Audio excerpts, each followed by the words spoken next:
आप देख रहे हैं आचार्य नवीन एडुकेयर और मैं हूं नवीन सर। आज की इस वीडियो में मैं बीएड में नामांकन संबंधी बिहार बीएड में नामांकन संबंधी जो आगामी प्रक्रियाएं अपनाई जाएगी उसके संबंध में मैं जानकारी दूंगा।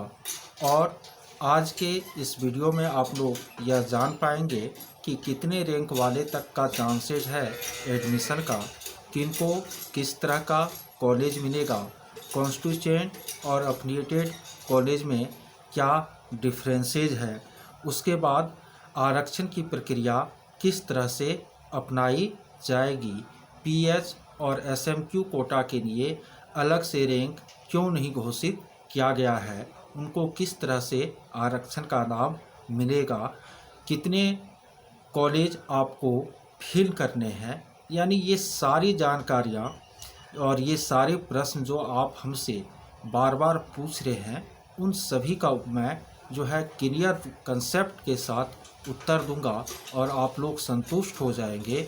इनके बाद आपके मन में बहुत कम संशय, बहुत कम प्रश्न रह जाएंगे।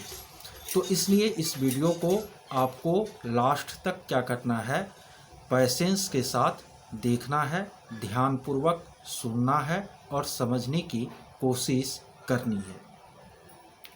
देखिए, बिहार बीएड में जो 10 मार्च को जो परीक्षा आयोजित हुई और 20 मार्च को जो आपको परिणाम घोषित हुआ, तो उसमें 65,000 के अप्रॉक्स अभ्यर्थियों को सफल घोषित किया गया, जबकि बिहार में विभिन्न यूनिवर्सिटी के कॉलेजों में बीएड की जो कुल सीटें हैं वह 35,000 के करीब है। तो अब आपके मन में यह प्रश्न उठ रहा है कि हमारा रैंक 50,000 है, हमारा रैंक 44,000 है, क्या हमारा एडमिशन हो पाएगा? आप बार बार यह क्वेश्चन कर रहे हैं। तो मैं आपको बता दूं कि जिनका भी रैंक आपको 55,000 तक है वह मन में आशा रखे, उनको नामांकन का अवसर जो है मिल सकता है। अब इसके पीछे आप क्वेश्चन कीजिएगा कि सर क्यों मिल सकता है?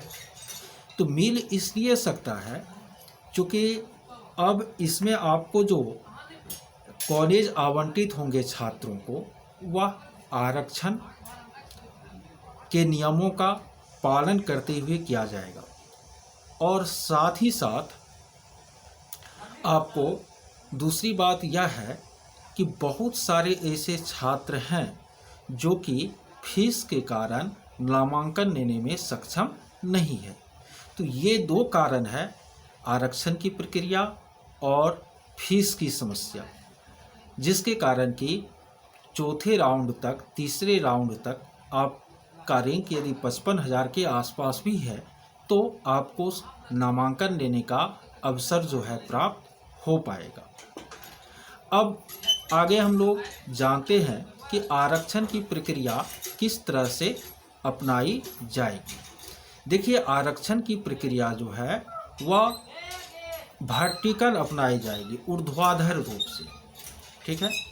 यानी ऊर्ध्वाधर रूप से आपको ऊपर से नीचे के क्रम में 50% सीटें जो है वह किसके लिए होगी? जनरल के लिए होगी।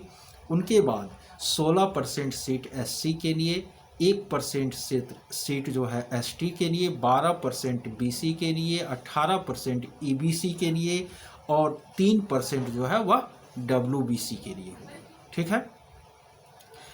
ये ऊर्ध्वाधर चलेगा। जो पीएच और एसएमक्यू कोटा के हैं उनको जो रिजर्वेशन मिलेगा वह हॉरिजेंटल मिलेगा। तो ये वर्टिकल और हॉरिजेंटल क्या है, इसको आप लोग ध्यान से समझ लीजिए। देखिए, पहले मैं वर्टिकल की चर्चा कर रहा हूँ। जैसे कि पहला जो कट ऑफ जारी होगा ना, तो जितने भी स्टूडेंट जो है कॉलेज फिल करेंगे तो 1 से लेकर के 17,500 तक, यानी 50% व 35,000 का 17,500 तक, तो 1 से लेकर के 17,500 तक जो भी कैंडिडेट हैं, ठीक है, चाहे वह किसी भी कैटेगरी का हो, तो उसको जनरल कैटेगरी में शामिल करके, ठीक है, उसको जनरल कोटा से जो है सीट अलॉट किया जाएगा। ठीक है, उसके बाद उसके नीचे के जो छात्र हैं तो आरक्षण के हिसाब से जो है उसके नीचे के जो कैटेगरी वाइज छात्रों का सिलेक्शन किया जाएगा। एक उदाहरण हम छोटा सा देते हैं। मान लीजिए कि आपका बीसी में रैंक है 10,000, ठीक है, ओवरऑल रैंक है आपका 23,000। एक उदाहरण हम ले रहे हैं। तो ऐसी स्थिति में आप सोचिएगा कि मेरा नामांकन होगा या कि नहीं होगा। तो देखिए, आपको फर्स्ट काउंसलिंग में ही बुलाया जाएगा। कैसे? तो 1 से लेकर के 17,500 तक तो जनरल चले गया। तो आपकी बीसी कैटेगरी में जो 10,000 रैंक है उसमें से हो सकता है कि 4,000 5,000 स्टूडेंट जो है वह किस में शामिल हो गया हो? जनरल में। तो अब आप बीसी में कैवें स्थान पर हैं? बीसी में आप 5,000वें स्थान पर हैं ना।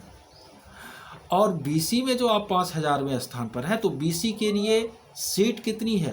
तो बीसी के लिए सीट है आपको कितनी? 12% 35,000 का, यानी 4200 कितनी है? क्या है? सीटें हैं बीसी के लिए। तो आप 5,000 रैंक पर चलेंगे तो आपको फर्स्ट काउंसलिंग में जो है चांसेस मिल सकते हैं। मतलब इसी तरह से आपको आरक्षण की प्रक्रिया जो है अपनाई जाएगी। मान लीजिए जनरल में किसी का यदि 40,000 रैंक ना, फर्स्ट काउंसलिंग में फर्स्ट राउंड में जो आपको कट ऑफ जारी होगा तो 1 से 17,500 तक तो जनरल हो गया। उनके बाद उससे नीचे का जो भी रिजर्व कैटेगरी होगा वो अपने जो 40,000 से ऊपर होंगे या 17,500 से नीचे होंगे, उस 20 का रिजर्व बना जो है रिजर्व में चले जाएगा। तो आपका जो है निश्चित रूप से क्या होगा? तो जो सीरियल है नेक्स्ट काउंसलिंग के लिए, दूसरे काउंसलिंग के लिए, उसमें सीरियल क्या हो जाएंगे? बहुत ही कम हो जाएंगे। और चूँकि किसी भी काउंसलिंग में किसी भी राउंड में आप देख लीजिएगा कि अधिकतम जो है 60% ही स्टूडेंट एडमिशन ले पाएंगे, 40% सीट क्या रहेगी? खाली रहेगी। तो आपको उसमें मौका मिल सकता है। ये मैं एक कैलकुलेशन करके आपको बताया। तो इसीलिए आप लोग घबराए नहीं, आप अभी कॉलेज को चॉइस करें। और यदि आपका रैंक 50,000 55,000 तक भी है तो आप यह मन में आशा रखें कहीं ना कहीं एक कोने में कि हमको जो है कॉलेज मिल सकते हैं। चलिए, ये तो हो गया आपको हॉरिजेंटल आरक्षण, सॉरी वर्टिकल। अब बहुत सारे माने क्वेश्चन आए हैं पीएस कैंडिडेट के कि सर पीएस का तो अलग से जो है मेरा कोई रैंकिंग नहीं किया गया है, तो फिर क्या हमको आरक्षण का लाभ नहीं मिलेगा? जबकि मैंने फॉर्म भरने के समय में पीएस या एसएमक्यू जो है वह क्या क्या था, ठीक क्या था। तो देखिए, आपको आरक्षण का लाभ मिलेगा। आप देखिए अपने मार्कशीट में नीचे में लिखा हुआ है कि पीएस दिव्यांग और जो एसएमक्यू कोटा है का है उसको हॉरिजेंटल ना क्या मिलेगा? आरक्षण का लाभ मिलेगा। यानी हॉरिजेंटल का अर्थ है कि यूआर में आपको जितनी सीटें हैं 50% मान लीजिए यूआर का सीट है तो उसमें यूआर के जो पीएस होंगे तो उसके लिए आपको कितना आरक्षण होगा? 5% क्या होगा? आरक्षण होगा। मान लीजिए कि 17,500 जो है यूआर का सीट है तो उसमें यूआर के जो पीएच होंगे वह 17,500 का जो 5% होगा ना, तो उसको जो है उसका क्या मिलेगा? वह पीएच के लिए क्या रहेगा? रिजर्व रहेगा। यानी आपको भी आरक्षण का लाभ दिया जाएगा। आपको अपने कैटेगरी में जो है ना, आपके लिए आपकी जो भी कैटेगरी है उसमें आपके लिए 5% सीट जो है वह हॉरिजेंटल क्षैतिज रूप से क्या रहेंगे? आरक्षित रहेंगे ना। तो इस तरह आपको भी आरक्षण का लाभ मिलेगा। यदि आरक्षण की कैटेगरी अभी आपके सर्टिफिकेट पर नहीं है तो इससे आपको घबराने की कोई ज़रूरत नहीं है ना। और यहाँ पर मैं, चूँकि आप लोग थोड़ा समय व्यतीत कीजिए मेरे साथ तो और अच्छी तरह आप समझ जाइएगा कि मान लीजिए कोई गवर्नमेंट कॉलेज है, ठीक है, उसमें 100 टोटल क्या है? सीट है। तो किस तरह से उसमें आरक्षण होता है यह मैं बता देता हूँ कि 100 में 50 जो है ना वह हो गया किसके लिए? यूआर के लिए, ठीक। 100 में 16 हो गया एससी के लिए, 1 सीट हो गया एसटी के लिए, 12 सीट हो गया आपको शेड्यूल कास्ट अनुसूचित जाति के लिए। सॉरी, यहाँ पर मैंने मिस किया, फिर से मैं बोल रहा हूँ कि मान लीजिए किसी कॉलेज में 100 सीट, ठीक है, तो 50 सीट किसके लिए हो गया? यूआर के लिए। 50% उसको मैंने उसके लिए रिजर्व है कोटी। सीट हो गया यूआर के लिए, ठीक है। 16 सीट हो गया किसके लिए, अनुसूचित जाति के लिए। 1 सीट हो गया अनुसूचित जनजाति के लिए। 12 सीट हो गया पिछड़ा वर्ग के लिए। 18 सीट हो गया अत्यंत पिछड़ा वर्ग के लिए। और 3 सीट हो गया WBC के लिए, ठीक है। तो अब यूआर जो 50 सीट है उसका आपको 5%, तो 50 का 5% कितना हो गया, 2.5, यानी 3 सीट जो है यूआर के पीएस के लिए क्या रहेगा, आरक्षित रहेगा ना। इसी तरह आपको जैसे कि बीसी में 18 सीट है, तो 18 का जो 5% होगा ना, तो 18 का 5% लगभग 1 हो जाता है। तो 1 सीट जो है बीसी के पीएस के लिए क्या रहेगा, आरक्षित रहेगी। प्रत्येक कोटि में आपको पीएस के लिए 5% का क्या होगा, आरक्षण होगा ना। इस तरह पीएस कैंडिडेट जो है तो उसको गवर्नमेंट कॉलेज मिलने के चांसेस भी है। यदि उसका रैंक अभी पीछे भी है तो गवर्नमेंट कॉलेज मिलने के क्या है, चांसेस हैं।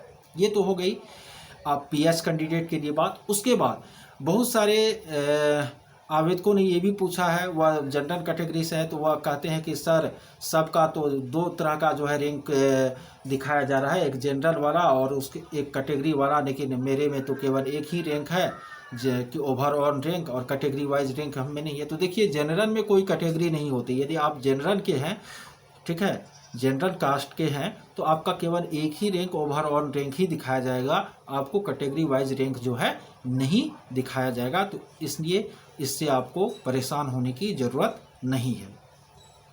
उनके बाद अब मैं सबसे महत्वपूर्ण प्रश्न इस पर चलता हूँ कि हम कॉलेज का चॉइस कैसे करें। देखिए इस बार जो व्यवस्था है उसमें यह है कि आप जितने भी कॉलेज हैं, जैसे 329 कॉलेज हैं, आपको कल जो आपको एडवर्टाइजमेंट जारी किया गया है नालंदा ओपन यूनिवर्सिटी के द्वारा, तो उसमें यह कहा गया है कि 329 कॉलेज को आप जो है अपने पसंद के क्रम में क्या कर सकते हैं, सजा सकते हैं। तो आप किस तरह से सजाएं, तो आप ऐसा कीजिए कि पहले ऊपर में जो भी गवर्नमेंट कॉलेज हैं, कम फीस वाले कॉलेज हैं, उनका नाम क्या कीजिए, डाल दीजिए, ठीक है। उसके बाद आपके आसपास के जो कॉन्स्टिट्यूएंट कॉलेज हैं, ठीक है, तो यहाँ पर फिर एक प्रश्न आ रहा है कि कॉन्स्टिट्यूएंट एफिलिएटेड ये हम जानेंगे कैसे, गवर्नमेंट कैसे जानेंगे।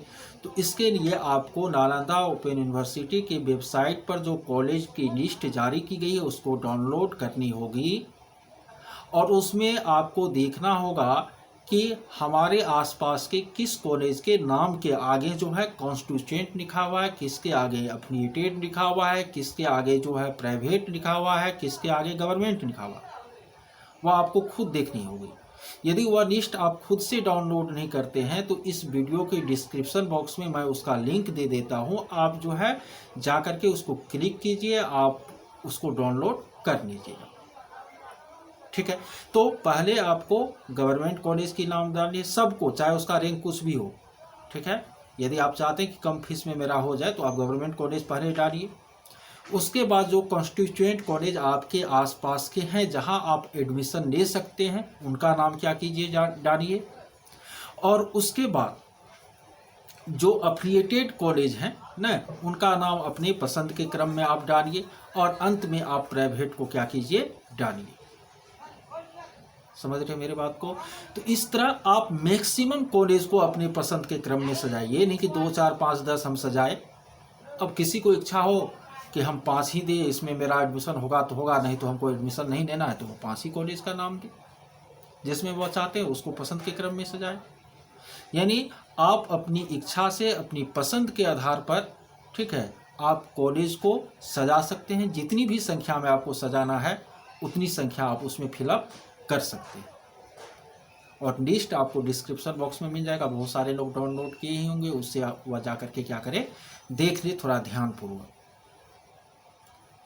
तो ये तो हो गई कि आप कितने कॉलेज का चॉइस करेंगे ना, और कॉलेज के चॉइस में हाँ एक चीज़ याद, बहुत सारे अब भी प्रश्न आ रहे हैं, वैसे मैंने वीडियो बनाकर पहले बता दिया कि कॉन्स्टिट्यूएंट और एफिलिएटेड कॉलेज में क्या अंतर है। देखिए कॉन्स्टिट्यूएंट और एफिलिएटेड कॉलेज में ऐसे अंतर समझ लीजिए, आप लोग के शहर में सेंट्रल स्कूल भी होगा, और सीबीएसई से एफिलिएटेड प्राइवेट स्कूल भी होंगे, दोनों सीबीएसई को फॉलो करता है। लेकिन सेंट्रल स्कूल का जो भी एडमिनिस्ट्रेशन है, उसमें जो भी कार्य करने वाले शिक्षक या कर्मचारी है, उसको वेतन कौन देती है? सेंट्रल गवर्नमेंट देती है। वही प्राइवेट स्कूल है, वह सीबीएसई से एफिलिएटेड है, तो उसको वेतन कौन देती है? उसको स्कूल में जो छात्रों से फीस प्राप्त होती है, उसी से वहाँ के कर्मचारियों को क्या मिलती है? वेतन मिलती है। तो सेम वही सेंट्रल स्कूल जो है वह हो गया कॉन्स्टिट्यूएंट कॉलेज, ठीक है। और जो आपको माने निजी स्कूल है तो वह हो गया एफिलिएटेड कॉलेज। तो अब आप खुद समझ सकते हैं कि कॉन्स्टिट्यूएंट बेहतर है, गवर्नमेंट कॉन्स्टिट्यूएंट और गवर्नमेंट बेटर है कि एफिलिएटेड बेटर है ना। यानी फर्स्ट चॉइस में आपको हमेशा गवर्नमेंट देना है, second choice constituent, third choice आपको एफिलिएटेड देना है ना। और आपको उस क्रम में मैंने बता दिया है, आपको सजानी है। आप लोग समझ गए होंगे, ग्रेजुएट तो आप है ही ना, तो इतनी बातें अब आपके दिमाग में आ गई होगी। उसके बाद और एक प्रश्न है कि सरकारी कॉलेज, फुल्ली गवर्नमेंट कॉलेज जो बिहार में 6 है, वह किनको मिलेगा? ठीक है, तो सबसे पहले ये आप जान लीजिए कि उस कॉलेज, वह कॉलेज जो है 6 गो ना, बॉयज़ के लिए 6 है, एक गर्ल्स के लिए पटना में है, तो कुल मिलाकर 6-7 कॉलेज हैं आपको। तो सीट जो है उसमें 700 की 750 के करीब है, वो आप कैलकुलेट करके देख लेंगे। तो 700 सीट ही मान करके हम चलते हैं। उसमें सबसे पहले नामांकन उनको मिलेगा क्योंकि इस परीक्षा में बिहार के कुछ हाई स्कूल के अनट्रेंड शिक्षक भी भाग लिए हैं। 1467 ऐसे शिक्षक हैं जो कि इस परीक्षा में भाग लिए हैं। उनमें से जो उत्तीर्ण हुए होंगे उनको पहला प्रीफ्रेंस उसमें दिया जाएगा। 50% सीटें उसके लिए आरक्षित होगी, समझ रहे हैं। कॉन्स्टिट्यूएंट और उसमें वे जो टीचर होंगे उसको पहले क्या मिलेगी? प्रियोरिटी मिलेगी। तो ऐसी स्थिति में मेरे कहने का ये तात्पर्य यह था कि वैसे सारी बातों को अब इतना डील मैं नहीं कर सकता, लेकिन तात्पर्य यह है कि आप जो है, आपके रैंक चाहे कितने भी कम या अधिक क्यों नहीं हो, गवर्नमेंट कॉलेज जो है आप तो डालें ही पहले। संभव है कि वह आपको मिल जाए, यदि नहीं मिले तो उसके बाद आप कॉन्स्टिट्यूएंट का भी कुछ नाम जो है क्या करें? डाल दें। वैसे जनरली 1000 से बिलो जिसका भी रैंक है तो उसको गवर्नमेंट कॉलेज मिलने के चांसेज बहुत ही ज़्यादा है। तो ये तो हो गई ये 1467 टीचर के लिए जो है। तो इतनी सारी बातों के बाद और भी आपके मन में प्रश्न यदि हैं तो आप जो है उसको इस वीडियो के कमेंट बॉक्स में लिखिएगा और मैं उसका जो है उत्तर दूंगा। साथ ही साथ मैं एक वीडियो जो है इसलिए भी बनाऊंगा आज रात तक कि किसके लिए बीएड कितना बेहतर है ना। आपका जो ऑनर्स है और जो वैकेंट सीट है उस आधार पर बीएड आपके लिए कितना बेहतर है, कितना बेनिफिशियल है, बीएड बेनिफिशियल है कि डीएलएड बेनिफिशियल है, उसके लिए भी मैं वीडियो एक ज़रूर बना करके जो है अपलोड कर दूंगा। तो ये सारे क्वेश्चन थे जो कि आप बार बार हमसे पूछ रहे थे। मैं याद करने की कोशिश कर रहा हूँ कि कुछ और भी क्वेश्चन जो है शायद छूट तो नहीं गया आप लोगों का। हाँ, एक चीज़ और छूट गई है, ठीक है, तो आप लोग उनको भी सुन लीजिए कि अब आगे की प्रक्रिया किस तरह होगी। कोई कहता है कि काउंसलिंग जाकर के पटना में क्या करना होगा, कोई कुछ कोई कुछ कोई कुछ। तो आगे की प्रक्रिया होगी किस तरह यह बता देते हैं। सबसे पहले अभी तो कॉलेज आपको फिल करना है, या फिल आप कब तक कर सकते हैं? तो 5 अप्रैल तक कर सकते हैं। उसके बाद आपको 10 अप्रैल को जो है आपको कट ऑफ के आधार पर ना कॉलेज जो है अलॉट कर दिए जाएंगे। लिस्ट जो है जारी कर दी जाएगी कि नहीं फर्स्ट काउंसलिंग में इन छात्रों को नामांकन के लिए और काउंसलिंग के लिए बुलाया जाएगा। तो उसके बाद आपको 10 से लेकर के 16 अप्रैल तक के बीच में 1000 रुपया जो है ऑनलाइन, जनरल के लिए 1000 और 750 वो आपको क्या करना होगा? पे करना होगा। और उसके बाद फिर 17 से लेकर के जो फर्स्ट काउंसलिंग का जो भी समय है, तो उस समय में जा कर के आपको पटना के नालंदा ओपन यूनिवर्सिटी के ज्ञान भवन में आपको अपनी डॉक्यूमेंट को क्या कराना होगा, सबमिट करना होगा, उसको चेक कराना होगा। और उनके बाद जा कर के आप कॉलेज में क्या कीजिएगा, नामांकन लीजिएगा। यानी काउंसलिंग के लिए आपको पटना जाना ही होगा। ये भी प्रश्न बहुतों बार हमसे पूछे गए हैं, पैसा कब दिया जाएगा सर, ना? तो ये मैंने बता दिया कि इस तरह से आपको होगा। अब उसके बाद मान लीजिए फर्स्ट काउंसलिंग में जो अनुपस्थित रहा, तो फिर सेकेंड काउंसलिंग के लिए कट ऑफ जारी होगी, कॉलेज जारी होगी, कॉलेज के साथ कट ऑफ जो है जारी होगी, फिर यही प्रक्रिया जो है दोहराई जाएगी। ये तीसरे राउंड तक चलेगी। और यदि फिर भी सीट खाली रह जाती है तो ऑन द स्पॉट बुला करके जिसको नामांकन लेना है, चाहे उसका रैंक कितना भी नीचा क्यों नहीं है, तो उसको जो है नामांकन दे दिया जाएगा। तो अब आप लोगों के जो भी प्रश्न अभी तक आप लोगों ने पूछा है, मैंने कोशिश की कि उनका उत्तर एक सामान्य भाषा में आप लोगों को दे सकूं। तो आप लोग संतुष्ट हुए होंगे। वीडियो कैसा लगा या आप लोग ज़रूर लिखें, क्योंकि आपके कमेंट ही मेरी कमाई है। कहने का मतलब ये सोच लीजिए कि यूट्यूब ये जो मैं कर रहा हूँ, तो इससे कमाई कुछ नहीं है, बहुत ज़्यादा आपको कमाई नहीं है, ठीक है। एक दिन में आपको 70 रुपये एक डॉलर भी कमाई नहीं है आपको, ठीक है। लेकिन उससे मैंने अधिक कमाई यदि मैं 10 मिनट किसी को ट्यूशन दे देता हूँ तो उससे हो जाती है, ठीक है। लेकिन फिर ये कर क्यों रहा हूँ, तो कर इसलिए रहा हूँ जिससे कि मैंने, चूँकि हमारे जो समाज है, हमारे जो राज्य है, उनके जो भी युवा हैं उसको एक सही मार्गदर्शन मिल पाए, तो इसलिए मैं ये कर रहा हूँ। तो इसलिए आप लोग उत्साहवर्धन के लिए कमेंट बॉक्स में कमेंट जो है ज़रूर लिखें, आपको वीडियो कैसा लगा। यदि कोई क्वेश्चन भी हो तो वो भी हमसे पूछे। चलिए मिलते हैं फिर अगले लाइव सेशन या वीडियो में। हाँ, एक बात अंत में और कि देखिए, मैंने फ़ोन नंबर आप लोगों को दिया था, तो वह फ़ोन नंबर जो है आप लोग केवल रात के 8 से 10 के बीच में प्लीज़ यूज़ कीजिए। बीच में बार बार फ़ोन कर परेशान मत कीजिए, क्योंकि मैं जो है पूरे दिन व्यस्त रहता हूँ विद्यालय में, कोचिंग में, ट्यूशन में, है, जिससे कि पेट चलती है।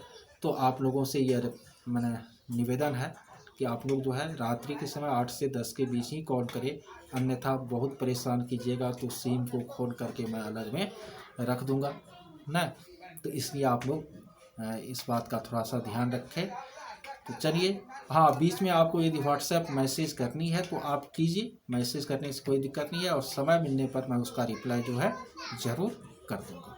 चलिए, इसको देखने के लिए आप सभी का बहुत बहुत धन्यवाद।